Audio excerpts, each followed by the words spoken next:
Welcome sa Agroforestry Farmers Producers Cooperative. Tara, samahan nyo ako at pakilala ko sa inyo ang aming kooperatiba.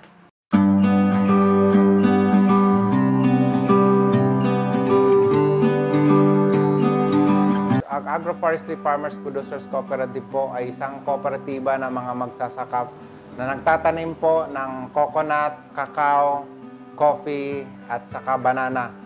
Then may mga livestock din po yung aming mga members kagaya ng baka, kambing, baboy at saka nag-grow din ng mga crops like vegetables, mga rice, corn at iba pa po. So yun yung mga tinatanim po ng aming mga farmers at inaalagaan po ng aming mga miyembro po. Yung sa amin kasi tinutukan talaga namin yung production ng aming mga members, tinuturuan namin ng mga technology ng coconut, technology ng coconut production, technology ng cacao production, sa coffee at saka sa banana. So kami din po ang nag-arrange po ng mga marketing ng mga produkto po ng aming mga miyembro po sa iba-ibang mga institutional buyers po. Malaking tulong po yung Department of Agriculture kasi po on our own, naka-umpisa talaga kami ng direct marketing at saka nag-alok na po ng mga tulong like trainings, yung financial assistance, availment, nakasali kami doon sa mga exhibit sa region. So yun, malaking tulong yung nagawa po ng Department of Agriculture po sa progressive ng aming kooperatiba po. Yung vision talaga namin is ma-develop talaga yung mga commodities ng aming mga miyembro at saka mag-increase income po yung aming mga farmers sa mga members po namin. Yung sa mission po namin, tinututukan po namin lahat ng mga crops, yung 4 at saka yung iba pa mga crops po na tinatanim po ng aming mga members para mapalago po yung production ng coconut, ng cacao, coffee, banana at saka doon sa livestock po. Actually, noong 2020, isa kami sa mga recipient po ng CDA Gawad Parangal 2020 ng Cooperative Development Authority. So yun, nakakatulong din yun kasi nakita din ng mga miyembro namin na may ginagawa yung kooperatiba kaya nagiging recipient ng isang parangal. So ayun, ang dami din sumali na mga farmers po sa kooperatiba. Ngayon sa livestock, recipient kami na isang programa ng Inspire. So gusto namin na palaguin namin yung produksyon ng baboy at saka matulungan din namin yung mga livestock farmers sa Pigiri, lalo na mga members namin po na biktima ng ESF. So isa din kami sa white copra processing and coconut oil processing facility po. Isa kami sa mga recipient ng programa po ng PCA, DA-PCA at saka PELMEC. So, out of 576 namin na coconut farmers, sila din ang magiging supplier din pag magawa na po yung planta na itatayo namin dito sa Baganga na pagmamayari po ng kooperatiba din. Yung sa marketing talaga ng mga product, yun talaga yung business model namin, no? Binibili namin yung mga produkto ng aming mga miyembro at saka kino-consolidate namin, then nakikipag-usap kami sa mga malalaking mga planta sa Davao City. So doon namin binebenta yung aming mga produkto po.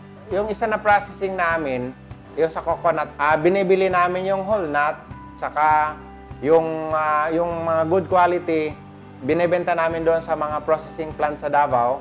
Tapos yung may medyo hindi na mabenta doon, pinaprocess namin into copra, binebenta din namin. Yung sa cacao din, ito din yung malaking opportunity ng aming mga miyembro kasi talaga noon talaga dito sa amin, wala talagang namimili ng cacao. So nung nagkaroon kami ng opportunity na makapagbili ng cacao, saka binigyan kami ng Department of Agriculture ng fermentation facility at saka yung solar dryer. So yun, nakapag-process po kami. So ngayon, kami na po isa sa mga producers po ng Tablea or itong cacao di Baganga po na produkto po ng aming kooperatiba. At saka ito na rin yung ginawa na pong pasalubong po ng aming LGU sa ngayon. So naisip namin na kasi may demand ng Tablea, what if magpo-produce talaga kami ng Tablea? Kasi noon talaga nagbebenta kami yung dry beans talaga kasi may isang kumpanya nagiging partner din namin yung Kennemer Foods International, isa din sa partner namin. Sila talaga yung bumibili ng mga dry beans namin noon.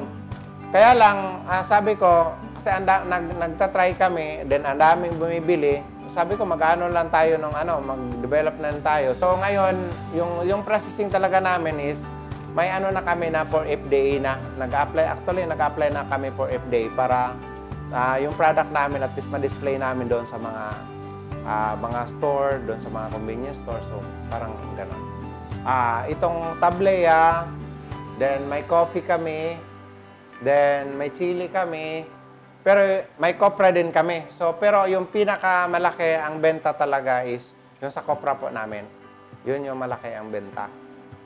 Sa ngayon, yung sa mga resorts, nag-inquire na rin sa amin yung mga local resorts namin dito sa locality namin.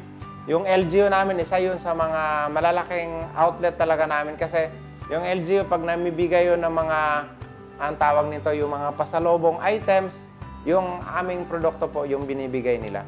Kaya medyo malaki-laki na po yung demand sa ngayon po. May may bumibili din sa Davao, may bumibili din sa yung Karatig munisipyo namin.